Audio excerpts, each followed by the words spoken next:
नमस्कार दोस्तों, मैं अर्जुन आपका स्वागत करता हूँ स्टे बाय अर्जुन के यूट्यूब चैनल में। तो दोस्तों आज की हमारी क्लास है उत्तर वैदिक काल के बारे में। जो है दोस्तों आज की हमारी क्लास है, तो दोस्तों वीडियो को अंत तक जरूर देखना ताकि सभी क्वेश्चन जो है आपको आसानी से याद हो जाए। साथ ही दोस्तों अगर आप हमारे चैनल पर पहली बार आएँ तो हमारे चैनल को भी सब्सक्राइब कर लीजिएगा, साथ ही बेल आइकन को प्रेस कर लीजिएगा ताकि हमारे आने वाले वीडियो का नोटिफिकेशन जो है आप तक पहुँचता रहे। तो चलिए दोस्तों वीडियो को स्टार्ट करते हैं।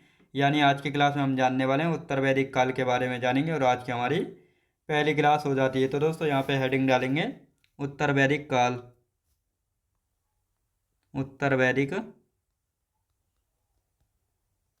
काल, उत्तर वैदिक काल की यहाँ पे हम बात करने वाले हैं। तो आज की हमारी पहली क्लास है। तो दोस्तों यहाँ पे हम बात करेंगे, यानी कल की क्लास में हम पढ़ रहे थे ऋग्वैदिक काल के बारे में, जिसमें ऋग्वेद के हमारे मंडल रह गए थे। पहले हम इनको कंप्लीट कर लेंगे और उसके बाद जो हम आगे की चर्चा जो है करेंगे यहाँ पे। तो दोस्तों यहाँ पे हमने कल की क्लास में पढ़ा था कि ऋग्वेद की यदि बात की जाए तो ऋग्वेद को पढ़ने वाला कौन होता है, होत्र या होता। इसका उपवेद क्या था, इसका उपवेद था आयुर्वेद। और साथ ही दोस्तों इसमें कितने मंडल थे, कितने सूक्त थे, कितने ऋचाएँ थी, इन सभी के बारे में हमने कल अच्छी तरीके से जो है जाना था। और आज की क्लास में जो है इसके मंडलों के बारे में जानेंगे एक एक करके अच्छे से। तो दोस्तों यहाँ पे हेडिंग डाल लेते हैं ऋग्वेद का तीसरा मंडल। तो ऋग्वेद के तीसरे मंडल, यहाँ से जो है दोस्तों जिन मंडलों से क्वेश्चन बनते हैं हम केवल उन्हीं ही जो है करेंगे। तो ऋग्वेद के तीसरे मंडल की यदि बात की जाए तो इसमें जो है गायत्री मंत्र के बारे में बताया गया है। और ये गायत्री मंत्र जो है किसको समर्पित है, सूर्य देवता को समर्पित है।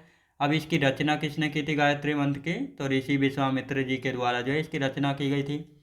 ऋग्वेद के चौथे मंडल की यदि बात की जाए तो इसमें कृषि यानी एग्रीकल्चर के बारे में जो है बताया गया है।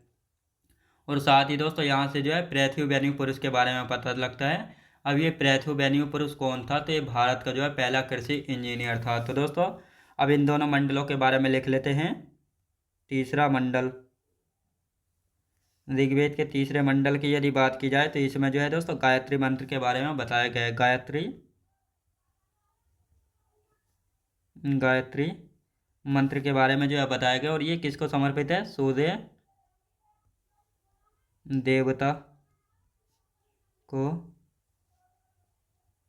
समर्पित है। याद रखें दोस्तों, सूर्य देवता को समर्पित है। तो ये आप याद रखेंगे। दोस्तों रचना की यदि बात की जाए, इसकी रचना किसने की थी, ऋषि विश्वामित्र जी के द्वारा। ऋषि विश्वामित्र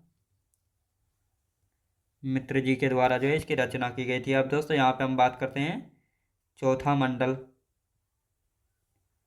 चौथे मंडल की यदि बात की जाए तो चौथे मंडल में किसके बारे में, कृषि यानी एग्रीकल्चर के बारे में जो है बात की गई है। और साथ ही दोस्तों इस मंडल से जो है पृथ्वी वेन्यू पुरुष के बारे में पता लगता है। पृथ्वी वेन्यू पुरुष के बारे में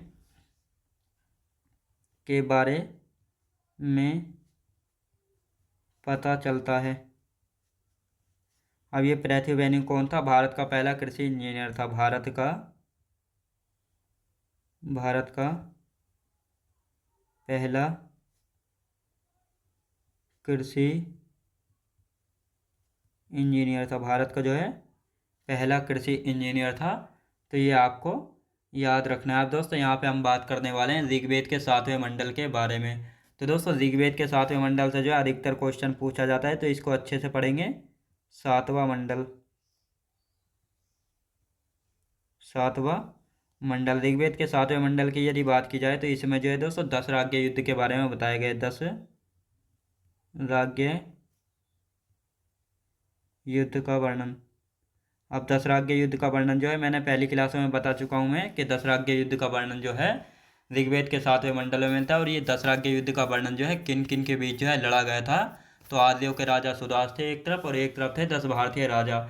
यानी जब आर्य जो है भारत आए थे मध्य एशिया से, तो इस समय जो है सिंधु घाटी सभ्यता थी। तो सिंधु घाटी सभ्यता पर जो है इन्होंने आक्रमण कर दिया था। तो आर्यों की तरफ से राजा सुदास लड़े थे और भारतीयों की तरफ से जो है 10 छोटे छोटे कबीलों के 10 राजा जो है लड़े थे। लेकिन इस युद्ध में जो है किसकी जीत हुई थी, तो इस युद्ध में जीत हुई थी दोस्तों राजा सुदास की।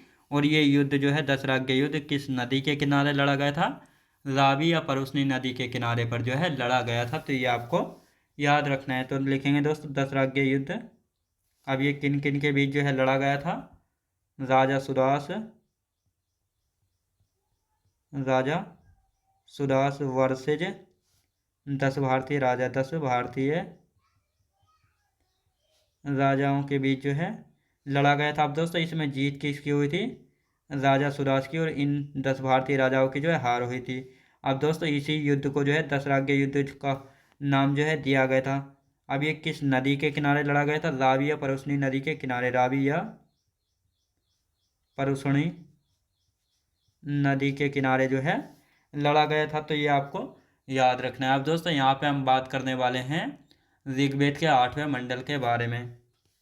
तो ऋग्वेद के 8वें मंडल की यहाँ पे बात करेंगे। तो ऋग्वेद के 8वें मंडल में जो है हस्तलिखित रचनाओं का वर्णन मिलता है, यानी जो हाथ से लिखी गई रचनाएं हैं उनके बारे में वर्णन मिलता है। और इनको जो है हाथ से लिखी हुई रचनाओं को खिल जो है कहा गया है। क्या दोस्तों? खिल कहा गया है। और साथ ही ऋग्वेद के 9वें मंडल की यदि बात करते हैं तो इसमें सोम देवता के बारे में जानकारी मिलती है। किसके बारे में दोस्तों? सोम देवता के बारे में जो है जानकारी मिलती है। तो दोस्तों इन दोनों मंडलों को लिख लेते हैं यहाँ पे। 8वां मंडल, 8वां मंडल ऋग्वेद के 8वें मंडल की यदि बात करते हैं तो ऋग्वेद के 8वें मंडल में जो है किसके बारे में जानकारी मिलती है? हस्त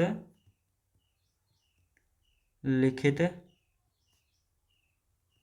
रचनाओं के बारे में, हस्तलिखित रचनाओं के बारे में जानकारी मिलती है। याद रखें दोस्तों, जानकारी जो है मिलती है। अब इन हस्तलिखित रचनाओं को जो है खिल कहा जाता है। क्या?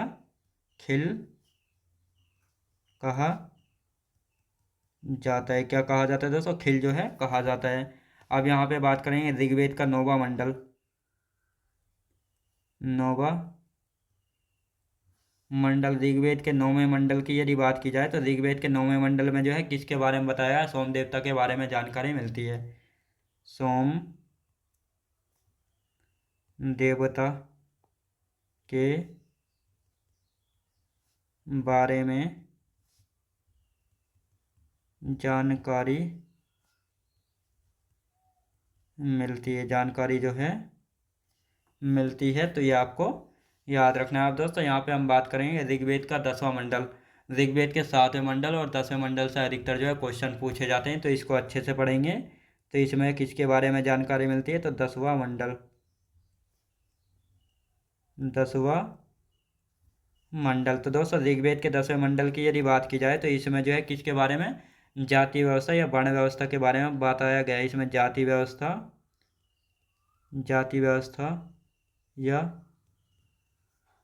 वर्ण व्यवस्था, वर्ण व्यवस्था के बारे में जो है यहाँ से जानकारी मिलती है। अब दोस्तों यहाँ पे बात करते हैं, यहाँ पर जो है कौन कौन सी जाति व्यवस्था थी, यानी ब्राह्मण, ब्राह्मण, क्षत्रिय, वैश्य और शूद्र, यानी इन 4 भागों में जो है यहाँ पे जाति व्यवस्था थी। और साथ ही दोस्तों अब इनका क्या काम था? ब्राह्मण का, ब्राह्मण का काम था शिक्षा देना, क्षत्रिय का काम था दोस्तों रक्षा करना, और वैश्य का काम था दोस्तों व्यापार करना, और शूद्र का काम क्या था दोस्तों? शूद्र जो है हाथ का कारीगर होता था, कारीगर जो है होता था। अब यहाँ पे हम बात करते हैं इनके कर्तव्य कहाँ पे लिखे हैं, यानी इनके जो एक कर्तव्य हैं, यानी ब्राह्मण का काम शिक्षा देना, क्षत्रिय का रक्षा करना, व्यापार वैश्य करते थे, और साथ ही शूद्र कौन होते थे? हाथ कारीगर होते थे। तो ये इनके कर्तव्य धर्म सूत्र में लिखे गए, धर्म सूत्र में। याद रखें दोस्तों, धर्म सूत्र में बताए गए हैं। अब दोस्तों यहाँ पे हम बात करते हैं जाति व्यवस्था कैसी थी? कर्म आधारित थी। कैसी? कर्म आधारित थी। यानी यहाँ पर जाति व्यवस्था ये कैसी थी? कर्म आधारित थी। और साथ ही दोस्तों यहाँ पे हम बात करेंगे चातुर्वर्ण व्यवस्था कहाँ पे मिलती है? तो पुरुषोक्त में मिलती है। चातुष चातुष चातुर्वर्ण व्यवस्था की यदि बात की जाए, चातुर्वर्ण व्यवस्था, चातुर्वर्ण व्यवस्था की यदि बात की जाए तो इसको चातुर्वर्ण व्यवस्था भी जो है कहा जाता है। जाति व्यवस्था को लिखेंगे वर्ण व्यवस्था। अब यहाँ पे हम बात करते हैं ये जो वर्ण शब्द है इसका प्रयोग सर्वप्रथम कहाँ पे मिलता है? पुरुष सूक्त में, पुरुष सूक्त में जो है मिलता है। तो दोस्तों अब इसको जो है एक बार समझ लेते हैं। इसकी थ्योरी ये कंप्लीट हो चुकी है और 2-4 पॉइंट और हैं बस। तो दोस्तों यहाँ पे हम बात करते हैं ऋग्वेद के तीसरे मंडल की। ऋग्वेद के तीसरे मंडल की यदि बात करते हैं तो इसमें जो है गायत्री मंत्र के बारे में बताया गया, जो कि सूर्य देवता को समर्पित है और इसकी रचना की थी ऋषि विश्वामित्र जी के द्वारा। ऋग्वेद के चौथे मंडल में जो है कृषि यानी एग्रीकल्चर के बारे में बताया गया है। और साथ ही दोस्तों यहाँ से जो है पृथ्वी वेन्यू पुरुष के बारे में जानकारी मिलती है। और ये पृथ्वी वेन्यू पुरुष जो है भारत का पहला कृषि इंजीनियर था। साथ ही दोस्तों ऋग्वेद के सातवें मंडल की यहाँ पे हम बात करेंगे, तो इसमें जो है दशराज्ञ युद्ध का जो है वर्णन मिलता है, जो कि ये दशराज्ञ युद्ध जो है राजा सुदास और 10 भारतीय राजाओं के बीच जो है लड़ा गया था, जिसमें जीत हुई थी राजा सुदास की, जो कि आद्यों के राजा थे। और ये युद्ध जो है कहाँ पे लड़ा गया था, किस नदी के किनारे, रावी या परुष्णी नदी के किनारे पर लड़ा गया था। ऋग्वेद के 8वें मंडल की यदि बात की जाए, तो इसमें हस्तलिखित यानी हाथ से लिखी गई रचनाओं के बारे में जानकारी मिलती है। और इन हस्तलिखित या हाथ से लिखी रचनाओं को जो है खिल कहा जाता था। क्या दोस्तों, खिल जो है कहा गया है। ऋग्वेद के 9वें मंडल की यदि बात की जाए, तो इसमें जो है सोम देवता के बारे में जानकारी मिलती है। किसके बारे में, सोम देवता के बारे में जानकारी मिलती है। अब आते हैं दोस्तों ऋग्वेद का 10वां मंडल। तो ऋग्वेद के 10वें मंडल में जो है जाति व्यवस्था, वर्ण व्यवस्था या चातुर्वर्ण व्यवस्था के बारे में जो है बात की गई है। और यहाँ पर जो है दोस्तों ये जाति व्यवस्था जो है कैसी थी, क्रम आधारित थी। यानी यहाँ पर ब्राह्मण, क्षत्रिय, वैश्य और शूद्र। ब्राह्मण का काम होता था शिक्षा देना, क्षत्रिय का रक्षा करना, वैश्य का व्यापार करना और शूद्र जो है कारीगर होते थे। अब इनके ये कर्तव्य जो है धर्मसूत्र में बताए गए हैं। तो यहाँ पर जो है दोस्तों यानी ऋग्वेदिक काल के समय जो है जाति व्यवस्था कैसी थी, क्रम आधारित थी। यानी यहाँ पे कहा गया अगर कोई शूद्र जो है शिक्षा देने का काम करता था तो वह ब्राह्मण हो जाता था। अगर कोई ब्राह्मण जो है कारीगर का काम करता था तो वह शूद्र हो जाता था। तो इस प्रकार जो है यहाँ पर जाति व्यवस्था कैसी थी, क्रम के आधारित थी, यानी क्रम अनुसार थी। लेकिन यही जाति व्यवस्था जो है दोस्तों उत्तर वैदिक काल में जो है जन्म आधारित हो जाएगी। यानी अगर कोई ब्राह्मण के घर में बच्चा पैदा होता है तो ब्राह्मण कहलाएगा, क्षत्रिय के घर में पैदा होता है क्षत्रिय, वैश्य के घर में पैदा होता है तो वैश्य कहलाएगा, और शूद्र के घर में पैदा होता है तो शूद्र कहलाएगा। तो ये जाति व्यवस्था जो उत्तर वैदिक काल में जो है कैसी हो जाती है, जन्म आधारित जो है हो जाती है। और साथ ही दोस्तों चातुर्वर्ण व्यवस्था में जो ये वर्ण शब्द है इसका प्रयोग सर्वप्रथम पुरुष सूक्त में मिलता है। कहाँ पे दोस्तों, पुरुष सूक्त में जो है मिलता है। तो ये आपको याद रखना है। तो दोस्तों ये था ऋग्वेद का 10वां मंडल, तो ये आपको अच्छे से समझ में आया होगा। अब यहाँ पे बात करते हैं पुरूरवा और उर्वशी का संवाद का वर्णन मिलता है कहाँ पे, तो ऋग्वेद के 10वें मंडल में ही जो है मिलता है। साथ ही दोस्तों इसको लिख लेते हैं, छोटे छोटे ये 2 पॉइंट है, लिखेंगे इसको। पुरूरवा और उर्वशी संवाद, पुरूरवा व उर्वशी संवाद, उर्वशी का संवाद का वर्णन मिलता है, उर्वशी के संवाद का जो है वर्णन मिलता है। अब दोस्तों यहाँ पे बात करते हैं पुरूरवा कौन था, ये राजा था। अब दोस्तों उर्वशी कौन थी, अप्सरा की रानी थी। कौन थी दोस्तों, अप्सरा की रानी थी। अप्सरा याद रखें दोस्तों, अप्सरा थी कौन, स्वर्ग की अप्सरा थी। तो ये आपको याद रखना है। अब दोस्तों यहाँ पे हम बात करते हैं,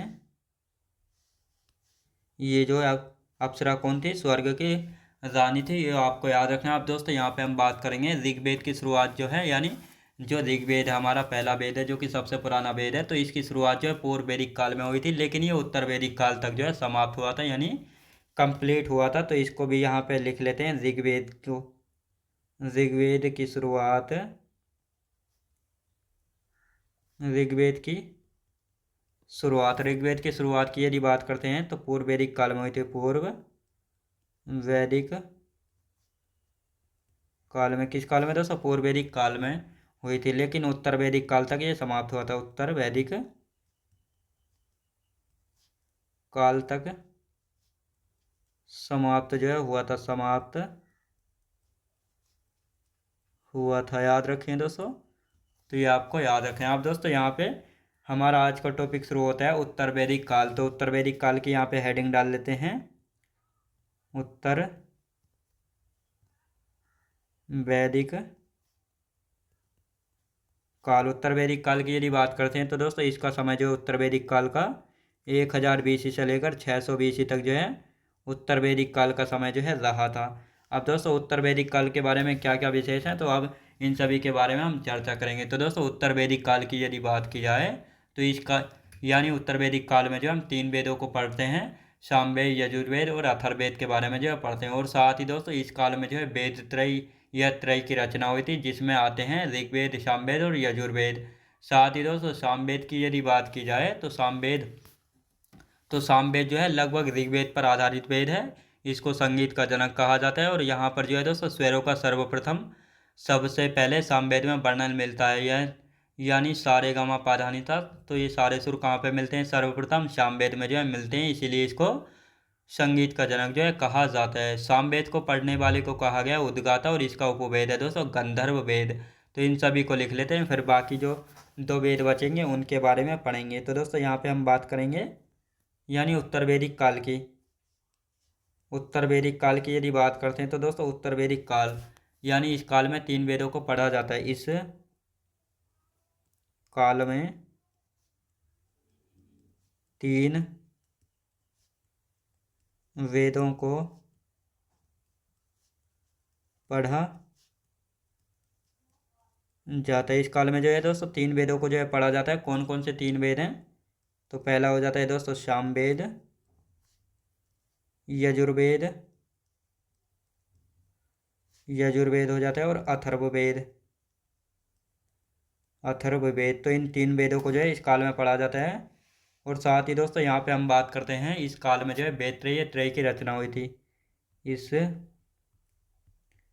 काल में वेद त्रय या त्रय की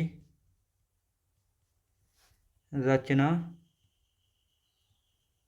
हुई। तो ये आपको याद रखना है दोस्तों। इस वेद त्रय या त्रय में कौन कौन से वेद आते हैं?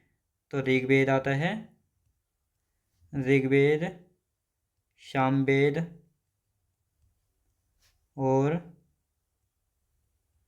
यजुर्वेद। कौन सा दोस्तों? यजुर्वेद जो है आता है। तो दोस्तों अभी हमने जाना था कि ऋग्वेद की जो शुरुआत हुई थी ऋग्वेदिक काल में हुई थी, लेकिन ये समाप्त कब हुआ था? उत्तर वैदिक काल तक जो है समाप्त हुआ था। तो इसीलिए जो है वेद त्रय में ये ऋग्वेद भी जो है आता है। तो ये आपको याद रखना है। अब दोस्तों यहाँ पे हम बात करने वाले हैं सामवेद के बारे में। तो यहाँ पे हेडिंग डाल लेंगे सामवेद। तो सामवेद के बारे में जो है क्या खास है यहाँ पे लिखेंगे सामवेद। सामवेद दोस्तों सामवेद की यदि बात की जाए तो सामवेद की यहाँ पे हम बात करने वाले हैं। तो ऋग्वेद पर आधारित वेद है, ऋग्वेद पर आधारित वेद है। क्वेश्चन पूछा जाता है कौन सा वेद जो है ऋग्वेद पर आधारित वेद है? तो सामवेद जो है यानी सामवेद जो है ऋग्वेद पर आधारित वेद है। संगीत का जनक कहा जाता है, संगीत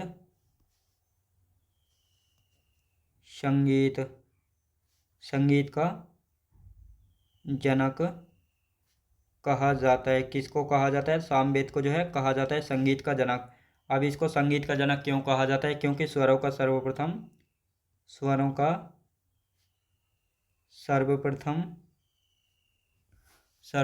सबसे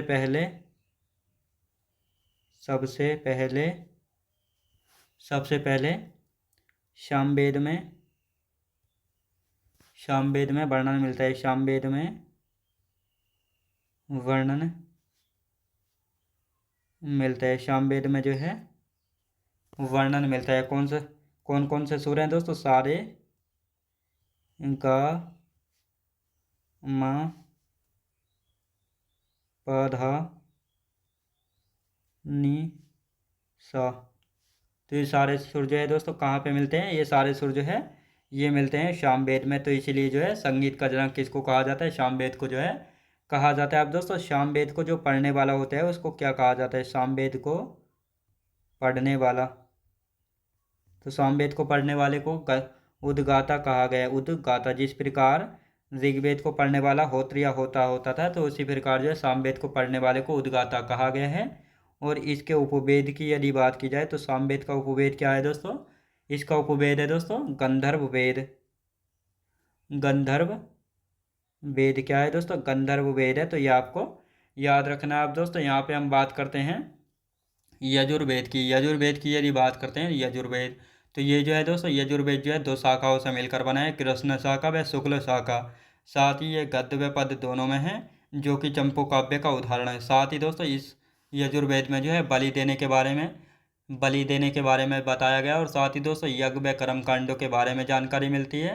साथ ही इसको पढ़ने वाला अर्धव्यू है और इसका उपवेद है धनुर्वेद, तो ये आपको याद रखना है। अब दोस्तों यहाँ पे हम बात करते हैं अथर्ववेद। अथर्ववेद की यदि बात करते हैं तो ये जो है सबसे नया वेद है, सबसे लोकप्रिय वेद है, और इसको ब्रह्म वेद भी जो है कहा जाता है। साथ ही यहाँ से जो है जादू टोना, भूत पिशाच, वशीकरण, कृषि को प्रभावित करने वाले कीट, औषधि के बारे में जानकारी मिलती है। कन्या जन्म पर निंदा की गई है, इसको पढ़ने वाला ब्रह्मा। उपवेद है इसका शिल्प वेद। और साथ ही दोस्तों अथर्ववेद में जो है सभा और समिति को प्रजापति की दो पुत्रियां जो है कहा गया है। तो अब इन दोनों वेदों को यहाँ पे लिख लेते हैं, तो हेडिंग डालेंगे दोस्तों यजुर्वेद। यजुर्वेद, यजुर्वेद की यदि बात करते हैं यजुर्वेद, तो दोस्तों यजुर्वेद जो है दो शाखाओं से मिलकर बना है, कृष्ण शाखा, कृष्ण शाखा व शुक्ल शाखा, इन दो शाखाओं से जो है मिलकर बना है, तो ये आपको याद रखना है। अब दोस्तों यहाँ पे बात करते हैं गद्य व पद दोनों में है, गद्य व पद दोनों में है, जो कि चंपू काव्य का उदाहरण है, चंपू काव्य का उदाहरण है, जो कि दोस्तों चंपू काव्य का उदाहरण है। अब दोस्तों यहाँ से जो है बलि देना, यानी बलि देना जो है किस वेद से जानकारी मिलती है बलि देने के बारे में, यजुर्वेद से जानकारी मिलती है। साथ ही दोस्तों यज्ञ व कर्म कांडों के बारे में जानकारी मिलती है, यज्ञ व कर्म कांडों के बारे में जानकारी मिलती है, यज्ञ व कर्म कांडों के बारे में जानकारी जो है मिलती है, तो ये आपको याद रखना है। अब दोस्तों यहाँ पे हम बात करते हैं इसको पढ़ने वाला। इसको पढ़ने वाले को क्या कहा गया है दोस्तों, पढ़ने वाले को अर्धव्यू कहा गया है। अर्धव्यू याद रखें दोस्तों, अर्धव्यू जो है कहा गया है। अब इसके उपवेद की यदि बात करते हैं तो उपवेद क्या है, इसका उपवेद है दोस्तों धनुर्वेद। धनुर्वेद क्या है दोस्तों, धनुर्वेद है, तो ये आपको याद रखना है। अब दोस्तों यहाँ पे हम बात करते हैं अथर्ववेद के बारे में, तो दोस्तों यहाँ पे हेडिंग डाल लेते हैं अथर्ववेद। तो अथर्ववेद के बारे में जान लेते हैं। अथर्व वेद, दोस्तों अथर्ववेद की यहाँ पे बात करेंगे। अथर्ववेद जो है सबसे नया वेद है और सबसे लोकप्रिय वेद है, लिखेंगे सबसे नया वेद है, सबसे नया वेद है, सबसे लोकप्रिय वेद है, सबसे लोकप्रिय सबसे लोकप्रिय वेद है। और साथ ही इसको ब्रह्म वेद भी कहा गया है, ब्रह्म वेद भी जो है इसको कहा गया है। और साथ ही दोस्तों यहाँ से हम बात करते हैं, यहाँ से जो है जादू टोना, जादू, यहाँ से जादू टोना, भूत पिशाच, भूत पिशाच, वशीकरण, वशीकरण, कृषि को प्रभावित करने वाले कीट, करने वाले कीट एवं औषधि के बारे में जानकारी मिलती है, औषधि के बारे में, औषधि के बारे में, औषधि के बारे में जानकारी मिलती है। याद रखें दोस्तों, औषधि के बारे में जो है जानकारी मिलती है, तो ये आपको याद रखना है। अब दोस्तों यहाँ पे हम बात करते हैं कन्या जन्म पर निंदा की गई है, कन्या जन्म पर निंदा की गई है। याद रखें दोस्तों, कन्या जन्म पर निंदा जो है की गई है, किस वेद में की गई है, तो ये भी आपको पता होना चाहिए। अथर्ववेद में जो है कन्या जन्म पर जो है निंदा की गई है। अब इसको पढ़ने वाले की यदि बात की जाए तो इसको पढ़ने वाला कौन होता था, तो इसको पढ़ने वाला है ब्रह्मा। याद रखें दोस्तों, ब्रह्मा। अब दोस्तों यहाँ पे हम बात करते हैं उपवेद क्या है, तो यदि इसके उपवेद की बात की जाए तो शिल्प वेद है, शिल्प वेद। याद रखें दोस्तों, शिल्प वेद जो है इसका उपभेद हो जाता है। अब दोस्तों यहाँ पे हम बात करते हैं लेकिन शोध स्रोत के अनुसार, शोध स्रोत के अनुसार, शोध स्रोत के अनुसार क्या है दोस्तों, शोध स्रोत के अनुसार जो है इसका उपभेद क्या है, उपभेद की हम बात करते हैं तो आयुर्वेद है। आयुर्वेद याद रखें दोस्तों, आयुर्वेद जो है अथर्ववेद का उपवेद, अथर्ववेद का उपवेद है। तो यह आपको याद रखना है, अथर्ववेद का जो है उपवेद है, तो यह आपको याद रखना है। अब दोस्तों यहाँ पे हम बात करते हैं अथर्ववेद में जो है सभा और समिति को प्रजापति की दो पुत्रियां कहा गया है। अथर्ववेद में अथर्व अथर्व अथर्ववेद दोस्तों यहाँ पे हम बात करते हैं अथर्ववेद की, अथर्ववेद, अथर्ववेद की यदि बात करते हैं तो अथर्ववेद में जो है सभा और समिति को सभा और समिति को सभा और समिति को सभा और समिति को प्रजापति की दो पुत्रियां कहा गया, प्रजापति की दो पुत्रियां कहा गया है। तो दोस्तों ये चारों हमारे वेद जो है कंप्लीट हो चुके हैं। अब इनके बारे में जो है एक बार रिवीजन कर लेते हैं और उसके बाद जो है ब्राह्मण ग्रंथों के बारे में जानेंगे। तो दोस्तों यहाँ पे हम बात करते हैं पुरूरवा व उर्वशी का संवाद जो है कहाँ पे मिलता है, ऋग्वेद में, याद रखेंगे। और पुरूरवा कौन था, राजा था, और उर्वशी थी अप्सरा, याद रखेंगे दोस्तों, स्वर की अप्सरा थी। ऋग्वेद की शुरुआत जो है पूर्व वैदिक काल में हुई थी, लेकिन उत्तर वैदिक काल तक जो है समाप्त हुआ था। अब दोस्तों यहाँ पे हम बात करते हैं उत्तर वैदिक काल। उत्तर वैदिक काल की यदि बात की जाए जो कि वैदिक सभ्यता का दूसरा पार्ट है, तो इसमें इसका समय जो है 1000 BC से लेकर 600 BC तक जो है दोस्तों रहा था। साथ ही इस काल में जो है हम 3 वेदों को पढ़ते हैं। तो इस काल में जो है कौन कौन से 3 वेदों को पढ़ते हैं, सामवेद, यजुर्वेद और अथर्ववेद को जो है पढ़ते हैं। साथ ही इस काल में जो है वेद त्रय या त्रय की जो है रचना हुई थी। अब वेद त्रय में कौन कौन से वेद आते हैं, ऋग्वेद, सामवेद और यजुर्वेद, क्योंकि दोस्तों ऋग्वेदिक काल की शुरुआत हुई थी ऋग्वेदिक काल में, और साथ ही दोस्तों ये समाप्त हुआ था उत्तर वैदिक काल तक, तो इसलिए जो है ये वेद त्रय में ये भी आता है। अब सामवेद की यहाँ पे हम बात करते हैं, तो सामवेद ऋग्वेद पर आधारित वेद है, ऋग्वेद पर आधारित वेद है। पूछा जाता है कौन सा वेद, ऋग्वेद पर आधारित वेद है सामवेद। संगीत का इसको जनक कहा जाता है, क्योंकि इसमें स्वरों का सर्वप्रथम सबसे पहले सामवेद में वर्णन मिलता है, जैसे सारे गामा पा धा नी सा, तो ये सभी सारे स्वर कहाँ पे मिलते हैं, सामवेद में।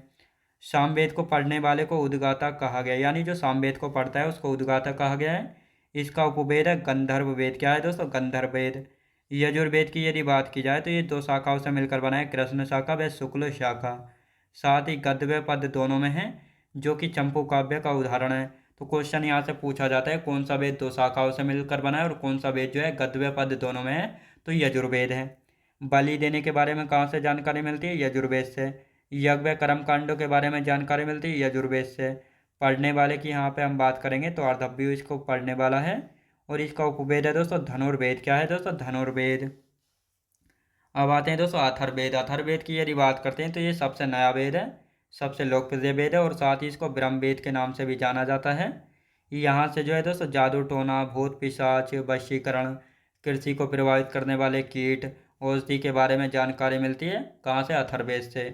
कन्या जन्म पर निंदा की गई है, यानी जब कन्या जन्म होता था तो इस किस वेद में जो है कन्या जन्म को लेकर जो है निंदा की गई है, अथर्ववेद में। अथर्ववेद को पढ़ने वाले को ब्रह्मा कहा गया है। इसका उपवेद है शिल्पवेद, लेकिन शोध स्रोत के अनुसार जो है अथर्ववेद का उपवेद क्या है, तो आयुर्वेद जो है अथर्ववेद का उपवेद है। किसके अनुसार, शोध स्रोत के अनुसार, तो ये आपको याद रखना है। अब दोस्तों यहाँ पे हम बात करते हैं जो अथर्ववेद है, इसमें जो है सभा और समिति को जो है प्रजापति की 2 पुत्रियां जो है कहा गया है। तो ये पूछा गया क्वेश्चन है कि सभा और समिति को जो है किस वेद में प्रजापति की 2 पुत्रियां कहा गया, अथर्ववेद में जो है कहा गया है। तो दोस्तों आज की क्लास जो हमारी यहीं तक रहेगी, और कल की क्लास से हम जानेंगे ब्राह्मण ग्रंथों के बारे में जो है जानेंगे, और साथ ही दोस्तों वेदांगों के बारे में जानेंगे। तो दोस्तों मैं उम्मीद करता हूँ आपको वीडियो क्वालिटी, कंटेंट वगैरह सभी कुछ आपको पसंद आया होगा। पसंद आया तो लाइक शेयर और सब्सक्राइब करना बिल्कुल भी ना भूलें। साथ ही दोस्तों अगर आप हमारे चैनल पर पहली बार आएँ तो हमारे चैनल को भी सब्सक्राइब कर लीजिएगा, साथ ही बेल आइकन को प्रेस कर लीजिएगा, ताकि हमारे आने वाले वीडियो का नोटिफिकेशन जो है आप तक पहुंचते रहे। तो चलिए दोस्तों, मिलते हैं नेक्स्ट वीडियोज़ में।